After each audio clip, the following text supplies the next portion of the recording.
بسم اللہ الرحمن الرحیم۔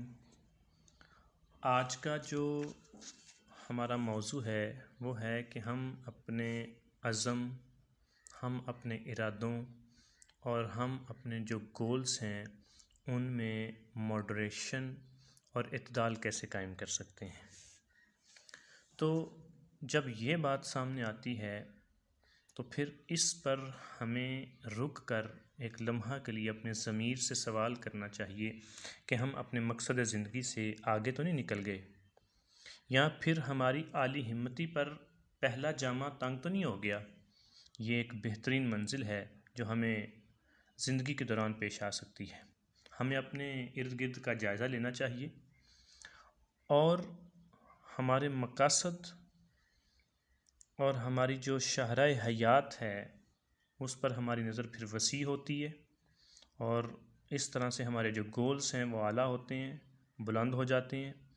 لیکن بہتر یہی ہے کہ ہمیں اپنے عزائم، ہمیں اپنے ارادے سنجیدہ رکھنے چاہیے اور معتدل رکھنے چاہیے، ان میں افراط و تفریط نہ ہو، وہ اعتدال کی شاہراہ سے ہٹ نہ پائیں۔ خدا کے حضور میں ہم نہایت عاجزی سے التجا کرنے والے بن جائیں، اپنے تصوروں اور خیالات کو عملی شکل دینے والے بن جائیں، اور پھر جوش اور ہمت کے دونوں بازوؤں کے ساتھ بلند پرواز کی امنگ اور خواہش ہمارے ذہنوں میں رہنی چاہیے۔ صرف خوابوں کی دنیا میں نہ پھرتے رہیں، بلکہ ہم اپنی آنکھوں کے ساتھ دنیا کی حقیقتوں کا مشاہدہ کریں اور اس کے بعد بہترین اور شریف ترین کردار پر اپنی زندگی کو ڈھالنے کی کوشش کریں۔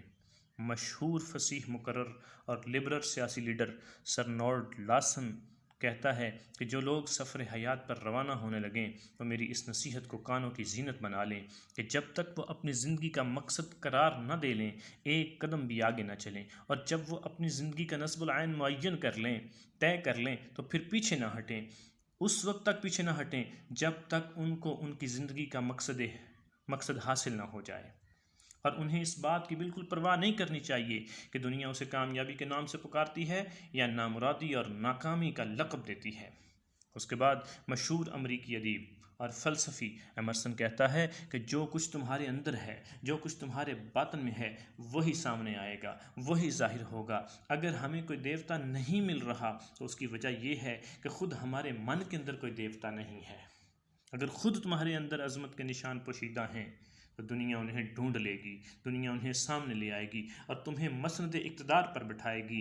لیکن اگر تم ٹوٹے پھوٹے خواب دیکھتے رہتے ہو اور تمہارے خیالات پریشان ہیں اور ادنا ہیں تو تم زندگی میں کچھ نہیں کر سکتے، اور دنیا بھی تمہیں قدر کی نگاہوں سے نہیں دیکھے گی۔ یہ بھی درست ہے کہ ہمارا مقصد حیات مستقل اور دیرپا نہیں ہے، وہ حالات کے ساتھ تبدیل ہوتا رہتا ہے۔ کل جو ہمارا مقصد تھا وہ آج ہمارے پیش نظر نہیں۔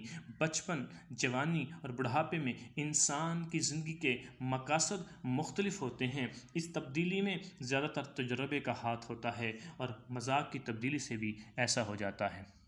اکثر بزرگوں کا قول ہے کہ انسان نصف عمر تک اپنی اور اپنے والدین کی خاطر جیتا ہے، اور بقیہ نصف عمر اپنی اولاد کی خاطر۔ اسی کی کوششوں کا رجحان یقیناً اس جانب ہوتا ہے کہ اس کے بچوں کی حالت بہتر ہو اور ان کا مستقبل روشن ہو اور ان کا مستقبل درخشاں ہو۔ باپ اس خیال سے کام کرتا ہے کہ جب وہ اس دنیا سے چلا جائے گا تو اس کے بعد اس کا بیٹا اس کی جگہ سنبھالے گا۔ اس لیے باپ کا جوانی والا مقصد بڑھاپے میں تبدیل ہو جاتا ہے۔ لیکن ایک مقصد حیات ایسا بھی ہے جس میں کسی قسم کی تبدیلی کی ضرورت نہیں، اور وہ ہے اعلیٰ مسرت اور درخشاں چال چلن کا نصب العین۔ اللہ کریم سے دعا ہے کہ اللہ ہمیں شریفانہ کردار اور بہترین زندگی پر اپنے آپ کو ڈھالنے کی توفیق عطا فرمائے۔ آمین۔ وما علیہ الا البلاغ۔